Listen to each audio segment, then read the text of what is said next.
जय हिंद विद्यार्थी, आप सब कैसे हैं। उम्मीद करते हैं आप स्वस्थ होंगे और अपने जीवन में मस्त होंगे। आज हम लोग फिर से एक नए वीडियो में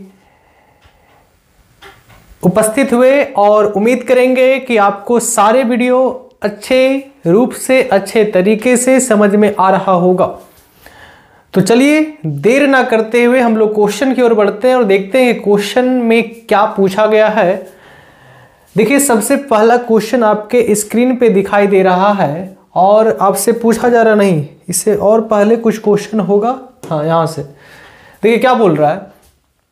एक उत्तल लेंस जिसकी क्षमता कितना दिया हुआ है +6 डायोप्टर और एक अवतल लेंस जिसकी क्षमता कितना दिया हुआ है -4 डायोप्टर संपर्क में रखे संयुक्त लेंस होगा।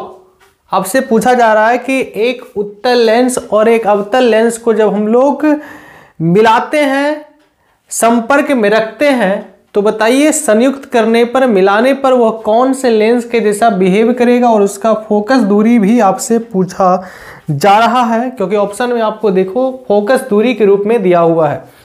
तो क्वेश्चन काफी आसान है, आइए हम लोग बनाने का प्रयास करते हैं। उत्तल लेंस की क्षमता कितना दिया हुआ +6 डायोप्टर, P1 बराबर मान लेते हैं +6 डायोप्टर और आगे देखिए क्या दिया हुआ है।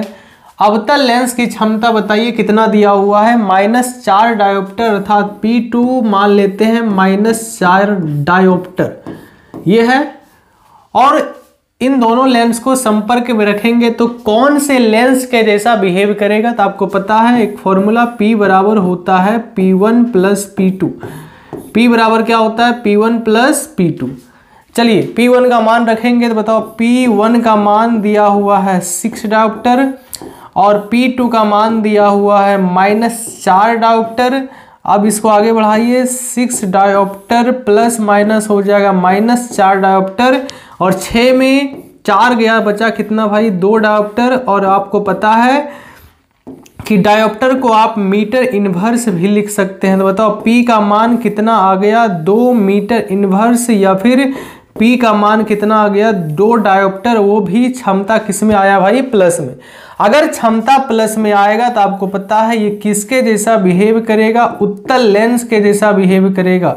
अर्थात एक अवतल लेंस और एक उत्तल लेंस को मिला रहे हैं तो बताइए वो दोनों लेंस किसके जैसा बिहेव करेगा, उत्तल लेंस के जैसा बिहेव करेगा, क्योंकि हमारा पावर आ गया प्लस में। और अब इस पावर का द्वारा आपको निकालना है फोकस दूरी। तो बताओ P बराबर होता है 1/f। क्या होता है P बराबर 1/f। तो बताओ अगर यहाँ से f का मान निकालेगा तो f का मान कितना आ जाएगा 1/p और आपको पता है P का मान दिया हुआ है 2 मीटर इनवर्स और इस मीटर इनवर्स को ऊपर लेके जाएंगे तो हो जाएगा मीटर बटे कितना हो जाएगा 2 और यहाँ पे अपने मन से 1 लगाएंगे और आपको पता है 1 मीटर में कितना सेंटीमीटर होता है 100 सेंटीमीटर बटे हो जाएगा 2। तो काटेंगे तो बताओ कितना आ जाएगा 50 सेंटीमीटर। इसका क्या आ गया फोकस दूरी आ गया। और साथ में ये किसके जैसा बिहेव कर रहा है, उत्तल लेंस के जैसा बिहेव कर रहा है। तो बताइए आपके पास 4 ऑप्शन है, इन 4 ऑप्शन में कौन सा आंसर सही होगा। ये तो नहीं होगा क्योंकि फोकस दूरी 25 सेंटीमीटर, ये भी नहीं होगा, फोकस दूरी 20 सेंटीमीटर, ये भी नहीं होगा, इसका फोकस दूरी कितना 100 सेंटीमीटर। तो इसका राइट आंसर हो जाएगा option number B, 50 centimetre focus दूरी है ना भाई। और देखिए उत्तल लेंस के जैसा बिहेव कर रहा है। कोई दिक्कत यहाँ तक किसी को समझने में। चलिए नेक्स्ट क्वेश्चन की ओर बढ़ते हैं और देखते हैं कि नेक्स्ट क्वेश्चन क्या पूछा गया। और नेक्स्ट क्वेश्चन भी काफी आसान है, आइए हम लोग इसे बनाने का प्रयास करते हैं और देखते हैं क्या आएगा। देखिए क्या बोल रहा है, 1.6 अपवर्तनांक वाले कांच के बने हुए द्वि उत्तल पतले लेंस का प्रत्येक पृष्ठ की वक्रता त्रिज्या 15 सेंटीमीटर है। जब इस लेंस को 1.65 अपवर्तनांक वाले तरल पदार्थ में डुबोया जाता है तो इसकी फोकस दूरी लगभग बताइए, इसका फोकस दूरी कितना होगा, आपसे ये पूछा जा रहा है। बहुत आसान सा सवाल है, आइए इसको बनाते हैं। देखिए क्या क्या दिया हुआ सबसे पहले लिखते हैं। देखिए 1.6 अपवर्तनांक वाले कांच के बने हुए एक उत्तल लेंस है ना, हमारा एक उत्तल लेंस बना हुआ है, वो भी किसका है भाई, कांच का, और इसका अपवर्तनांक कितना दिया हुआ 1.6। और आपको पता है जिसका भी अपवर्तनांक दिया रहता है वो किसके सापेक्ष होता है, एयर के सापेक्ष होता है। अब देखो क्या बोल रहा है, एक उत्तल लेंस है जिसका बताओ कितना पृष्ठ होगा, 2 पृष्ठ होगा, और प्रत्येक पृष्ठ की वक्रता त्रिज्या कितना दिया हुआ 15 सेंटीमीटर, अर्थात R1 बराबर है R1 बराबर R2 और वो भी कितना सेंटीमीटर है 15 सेंटीमीटर। कोई दिक्कत? अब आपसे पूछ रहा है इस लेंस को 1.65 अपवर्तनांक वाले तरल पदार्थ में डुबाया जाता है। अब एक लिक्विड में डुबाया जाता है जिसका अपवर्तनांक दे के रखा है, 1.65 है ना, और बताओ जिसका भी अपवर्तनांक दे के रखता है वो किसके सापेक्ष होता है, एयर के सापेक्ष। तो अब आपसे पूछा जा रहा है कि जब इसको तरल पदार्थ में डुबाए तब बताओ इस लेंस का अब फोकस दूरी कितना हो जाएगा। तो बड़ा आसान सा सवाल है, आप आसानी से जवाब दे सकते हैं। आप एक फॉर्मूला पढ़े होंगे 1/f बराबर n-1 इंटू हो जाएगा 1/r1 माइनस 1/r2। कोई दिक्कत यहाँ तक किसी को समझने में नहीं? देखिए पहले हमारा लेंस था हवा में, पहले हमारा लेंस था कहाँ पे भाई, हवा में, जो किसका बना था, जो बना था कांच का। किसका बना था, कांच का। अब देखिए इस वाले लेंस को एक पानी में डुबो दिया गया। कहाँ डुबा दिया गया भाई, एक पानी में डुबा दिया गया। अब इस लेंस को अगर आप पानी में डुबो देते हैं तो अब इसका जो अपवर्तनांक लिखेंगे बताओ वो अब किसके सापेक्ष लिखा जाएगा, वो लिक्विड के सापेक्ष लिखा जाएगा, NgL अब लिखाएगा, है ना। अगर यहाँ पे अगर अपवर्तनांक देखेंगे तो यहाँ लिखा था Nga, क्योंकि ये हवा में रखा हुआ है। लेकिन अब हमारा जो लेंस है वो अब कहाँ रखा हुआ है, वो लिक्विड में हुआ है, तो अब अपवर्तनांक लिखाएगा NgL। तो यहाँ पे आपको NgL करना पड़ेगा, यहाँ पे आपको NgL करना पड़ेगा। इसको आप अच्छे से समझिए भाई, समय बहुत है, आपको घबराना नहीं है। एक भी ऐसा क्वेश्चन जो नहीं है जो आपको समझ में नहीं आएगा। सारे क्वेश्चन का यहाँ पे हथौड़ा का प्रहार किया जा रहा है। किसी भी प्रकार से एग्जाम में क्वेश्चन आए, हम लोग सारे क्वेश्चन को डील करने वाले हैं, और ऐसा कोई भी चैनल पे ऑब्जेक्टिव नहीं करवाया जा रहा है। इसलिए अपने दोस्तों के साथ भी शेयर करें, अपने मित्र के साथ भी शेयर करें, और उनको बोलें कि आइए इस चैनल से जुड़िए और ऑब्जेक्टिव का फ़ायदा उठाइए, क्योंकि आने वाले बोर्ड एग्ज़ाम में हम लोग अच्छे स्कोर करने वाले, ऑब्जेक्टिव फुल में फुल बनाने वाले हैं। तो देर किस बात की, जुड़ जाइए मेरे प्यारे मित्र। तो अभी बताइए, अब यहाँ जो n लिखाएगा वो कैसे लिखाएगा, NgL -1, अब जो है 1/r1 और माइनस है इधर 1/r2। अब थोड़ा ध्यान से समझिएगा, कैलकुलेशन काफ़ी आसान है। आप ये बताइए, एक अगर पृष्ठ है तो इस पृष्ठ का एक त्रिज्या इधर होगा, एक त्रिज्या इधर होगा, तो एक को मान लेते हैं R1 और एक को मान लेते हैं R2। और आपको पता है इधर का जो त्रिज्या होता है वो किस में होता है, प्लस में होता है, और इधर का रेडियस वो होता है किस में, माइनस में। बताइए यहाँ तक किसी को समस्या, यहाँ तक किसी को समस्या नहीं होना चाहिए। चलिए मान बैठाइए, आराम से निकल जाएगा।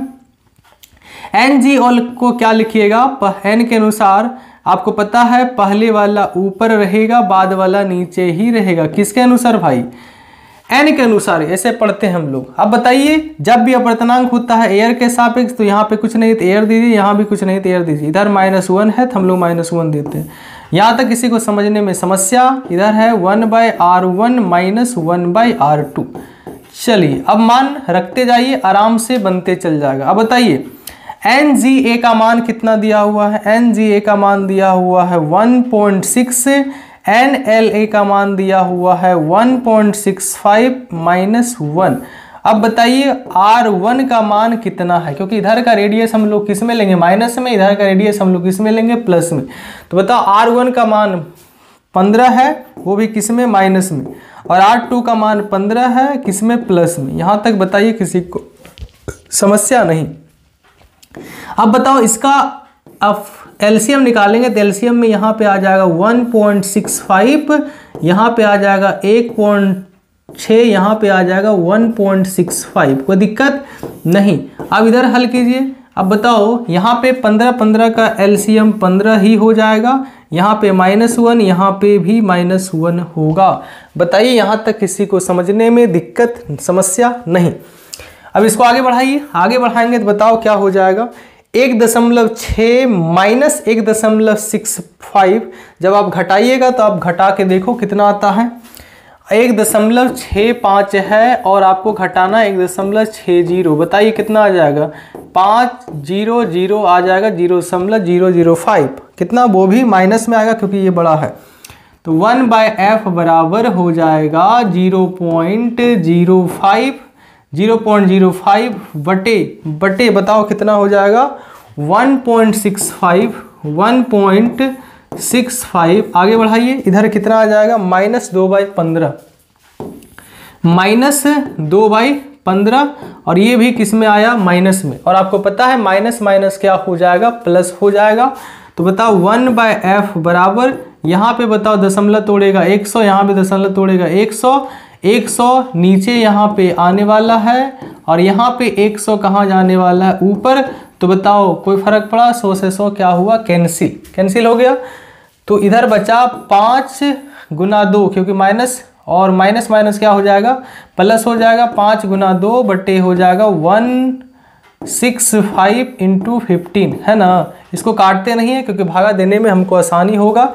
चलिए अगर आप इसको पलटिएगा तो कितना हो जाएगा, 165 इंटू हो जाएगा 15 और 5 दूना कितना हो जाएगा भैया 10। इसको पलटिएगा तो ये भी पलट जाएगा। अब गुना कीजिए, 165 गुना करेंगे 15 कितना आ जाएगा 25 के 5 बाकी 2 6 पंचे 30 और 2 कितना हो जाएगा 32 और 5 एकम 5 3 8 इधर हो जाएगा 5, इधर हो जाएगा 6, इधर हो जाएगा 1 कितना हो जाएगा 5 7 8 6 हो जाएगा 14, 1 1 हो जाएगा 2 कितना आ जाएगा भाई, f बराबर आ जाएगा 2475 बटे 10। अगर आप भागा दीजिएगा तो बताओ कितना आ जाएगा 247.5 आ जाएगा, वो भी किस में, सेंटीमीटर में। तो आप बताइए इसका राइट आंसर हो जाएगा ऑप्शन नंबर बी, क्योंकि इसके आसपास ही है 250, क्योंकि इसका एक्यूरेट ऑप्शन नहीं दिया हुआ है तो आपको 250 सेंटीमीटर मारना है। लेकिन विद्यार्थी आप एक चीज ध्यान में रखिएगा, इसका आप ऑप्शन नंबर बी ए भी मार सकते थे। क्योंकि अगर आप इसको 1 को इधर रखते हैं तो 1 बताओ किस में आता, प्लस में, और 2 किस में आता, माइनस में आता ना। तो बताओ ये पूरा का पूरा किस में बदल जाता, प्लस में, लेकिन ये हमारा आता माइनस में है। तो आपका ये दोनों आंसर हो सकता है, लेकिन ऑप्शन में ऐसा नहीं देना चाहिए, ऑप्शन में ऐसा नहीं देना चाहिए और ऑप्शन में नहीं ही देगा बोर्ड एग्जाम में। और अगर यहाँ पे दे दिया है तो याद रखिएगा, हम आपको एक चीज बताना चाहते हैं कि आपको बोर्ड नंबर नहीं काटेगा, क्योंकि आंसर दोनों हो सकता है। चलिए अगले क्वेश्चन की ओर बढ़ते हैं और अगले क्वेश्चन में क्या पूछा गया, ध्यानपूर्वक देखें क्या बोल रहा है। F1 F2 फोकस दूरी के 2 पतले लेंस हैं, एक दूसरे के संपर्क में स्थित है, तो संयुक्त लेंस की फोकस दूरी बताइए, है ना। 2 लेंस है और दोनों, है ना, 2 लेंस है, दोनों का फोकस दूरी दिया हुआ है और आपसे पूछा जा रहा है कि संयुक्त फोकस दूरी बताइए। तो आप एक फॉर्मूला पढ़े हैं, 1/f बराबर 1/f1 प्लस 1/f2, है ना, यही ना। दोनों का फोकस दूरी तो वही है, f1 f2 ही है। तो सिंपल, अब इसको क्या करना है, एलसीएम ले लीजिएगा। बताओ क्या हो जाएगा, f1 इंटू हो जाएगा f2, f1 इंटू क्या हो जाएगा f2। अब बताओ ऐसा f1 से f1 खत्म, यहाँ तो हो जाएगा f2, और यहाँ पे f2 से f2 खत्म, यहाँ हो जाएगा f1। अगर आप इसको पलटिएगा तो f बराबर कितना निकला, इसको ऊपर भेज दीजिए, क्या हो जाएगा f1 इंटू f2 बटे क्या हो, f1 इंटू f2 बटे हो जाएगा f1 प्लस f2। इसको हमने सजा के लिख दिया। तो ये आपका फोकस दूरी होगा कब, जब 2 लेंस को संपर्क में रहते हैं और दोनों का फोकस दूरी इंडिविजुअल 1 और 2 दे के रखा है। तो ढूंढिए इसमें कौन सा ऑप्शन है। ऑप्शन नंबर ए तो नहीं होगा, ऑप्शन नंबर बी भी नहीं होगा, ऑप्शन नंबर सी भी नहीं होगा। इसका राइट आंसर क्या हो जाएगा, ऑप्शन नंबर डी। बड़ा आसान सा क्वेश्चन है। चलिए अगले क्वेश्चन की ओर बढ़ते हैं और अगले क्वेश्चन आपके स्क्रीन पे दिखाई दे रहा है और आप ये बताइए इसका राइट आंसर क्या होगा। एक उत्तल लेंस का आभासी प्रतिबिंब बनता है। एक उत्तल लेंस का आभासी प्रतिबिंब कब बनता है? ये तो बड़ा आसान सा क्वेश्चन है भाई। यहाँ पे प्रकाशीय केंद्र होता है, यहाँ पे फोकस होता है, जब इसके बीच अगर ऑब्जेक्ट आएगा तभी आभासी बनेगा, बाकी कंडीशन में क्या बनता है? वास्तविक बनता है। तो इसका राइट आंसर हो जाएगा ऑप्शन नंबर ए, प्रकाशीय केंद्र और फोकस के बीच। क्या हो जाएगा? प्रकाशीय केंद्र और फोकस के बीच। चलिए नेक्स्ट क्वेश्चन की ओर बढ़ते हैं और नेक्स्ट क्वेश्चन देखिए क्या पूछा गया है। एक लेंस जिसका अपवर्तनांक कितना दिया हुआ है? 1.5। वायु में इसका फोकस दूरी है 20 सेंटीमीटर। कितना है? 20 सेंटीमीटर। अब आपसे पूछ रहा है कि 1.5 अपवर्तनांक वाले माध्यम में उत्तल लेंस की फोकस दूरी बताइए। 1.5 तो हो ही नहीं सकता है। यहाँ पे 1.5 हो ही नहीं सकता है। जो भी माध्यम में डुबोया गया तो यहाँ पे हमारे अकॉर्डिंग 4/3 रखेंगे और 4/3 कितना आ जाएगा? 1.33। चलिए मान लेते हैं पानी में डुबो रहे हैं, ये होगा यहाँ 1.5 नहीं होगा, क्योंकि 1.5 होगा ही नहीं। यहाँ पे हो सकता है टाइपिंग में मिस्टेक, देख सकते हैं क्या होगा, देख लेते हैं। अगर सही है तो कोई बात नहीं, देख लेते हैं। हमारे अनुसार यहाँ पे 1.5 नहीं होगा। क्यों नहीं होगा? क्योंकि आपको पता है कांच का ही अपवर्तनांक 1.5 होता है, तो ये संभव तो है नहीं। तो हमको लगता है यहाँ पे 4/3 होना चाहिए और पानी का अपवर्तनांक 4/3 होता है। इसके अनुसार आइए बना के देखते हैं। चलिए सबसे पहले हमारा लेंस बताओ कहाँ पे है। सबसे पहले हमारा लेंस है कहाँ पे? वायु में। कहाँ पे है भाई? वायु में। कहाँ पे है भाई? वायु में। तो आराम से इसको लिखिए, हमारा लेंस है वायु में। तो आपको पता है 1/f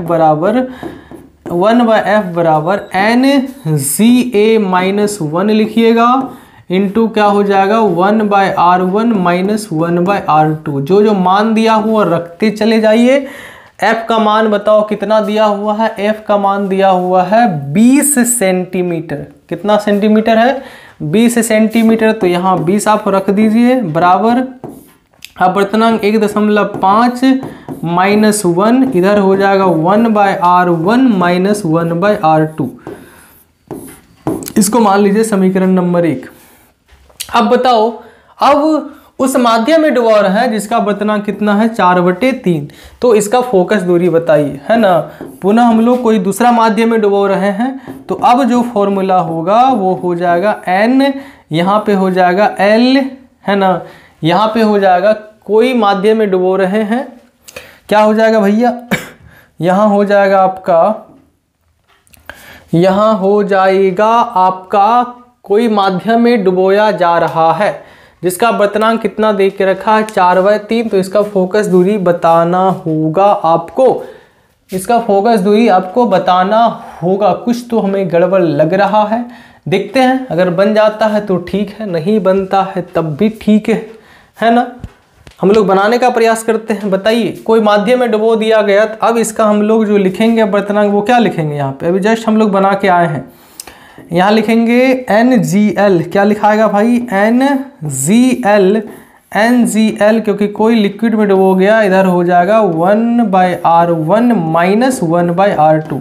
यहाँ तक किसी को समस्या? यहाँ तक समस्या नहीं होना चाहिए। अभी तो फोकस आपका निकालना है इसमें। बताइए इसको क्या लिखिएगा? NG/L minus 1। कोई दिक्कत? इधर हो जाएगा 1/R1 minus 1/R2। 1/R1 minus 1/R2। बताओ 4/3 को आप क्या लिखिएगा? 1.33 लिखिएगा। 4/3 जब भागा दीजिएगा, क्योंकि 1.5 हमारे अनुसार हो ही नहीं सकता है, तो यहाँ पे इसको काट के आपको करना है 4/3। कितना करना है? 4/3। 4/3 अगर करते हैं तो बताइए 4/3 करने पर इसका जो अपवर्तनांक आएगा वो कितना आ जाएगा? 1.33। 1 कितना आएगा? 33। कोई बात, कोई दिक्कत, कोई समस्या नहीं? तो बताइए 1/f तो यहाँ हो जाएगा 1/f Ng। यहाँ पे बताओ कुछ नहीं रहता, ए लिखेंगे अपने मन से, यहाँ भी अपने मन से क्या लिखेंगे? और इसका मान दिया हुआ कितना? 1.5 और इधर हो जाएगा 1.33, है ना। और यहाँ पे -1 इंटू हो जाएगा 1/r1 माइनस 1/r2।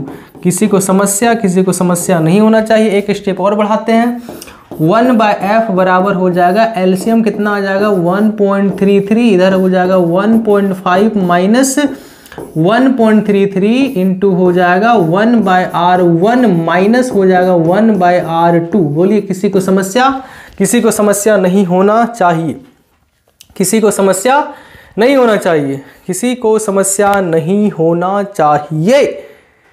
अगर हो जाता दिक्कत है, हमको लगता है 1.5 ही होगा, चलिए 1.5 ही रहने देते हैं, क्यों अपना दिमाग लगाने का, 1.5 ही रहने देते हैं, जो है यहाँ क्वेश्चन में वही लिखते हैं। हो सकता है सही होगा, 1.5 ही रहने देते हैं भाई। मिट जा भैया मिट जा।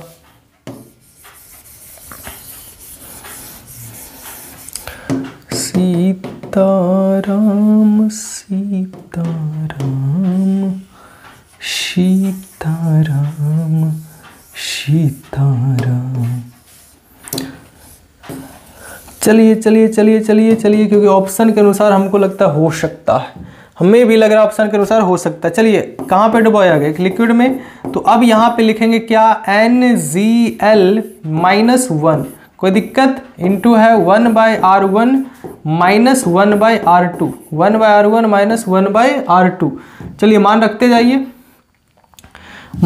जाइए, अपने आप बनते चल जाएगा। इसका तो मान निकालना है, इधर हो जाएगा NG/NL, NG/NL नहीं कुछ है तो A है, कुछ नहीं तो A -1 इंटू हो जाएगा 1/r1 माइनस 1/r2। किसी को समस्या दुविधा नहीं। बताओ दोनों का वर्तनांक सेम दिया हुआ है, अगर दोनों का वर्तनांक सेम दिया हुआ है तो यहाँ पे 1.5 रखिएगा, यहाँ भी 1.5 रखिएगा, -1 आ जाएगा, इधर आ जाएगा 1/r1 माइनस क्या आ जाएगा 1/r2 आ जाएगा। अब बताओ एक ये सही है, कट जाएगा, तो एक कट जाएगा तो बताओ ये कितना आ जाएगा, 0 आ जाएगा, क्योंकि 1.5 खट्टा ना, और कट गया 0, 0 गुना इतना कीजिए कितना आ जाएगा 0।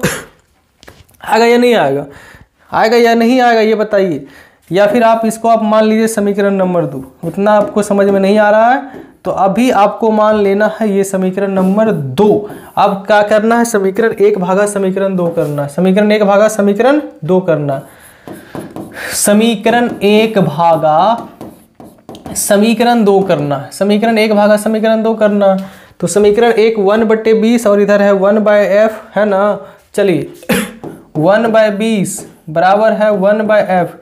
चलिए इधर भागा दीजिए, इधर भागा दीजिएगा तो इसका कितना मान है, इसका है 1.5 माइनस 1 इंटू है 1/r1 माइनस 1/r2 है ना, यही है ना भाई। और इधर मान रखिए, इसका कितना मान आया, इसका मान तो हमको लगता है ये तो पूरा 0 आ गया, ये किस में आ गया, ये पूरा 0 आ जाएगा, आएगा ना भाई, ये 0 आ जाएगा।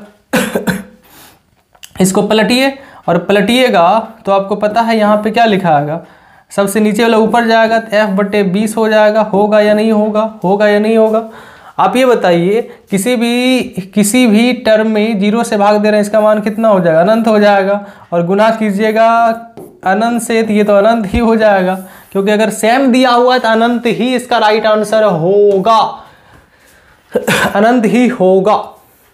अगर यहाँ पे डिफरेंस दिया हुआ था तो कुछ और आता। तो मिलते हैं नेक्स्ट वीडियो के साथ। जय हिंद, नमस्कार।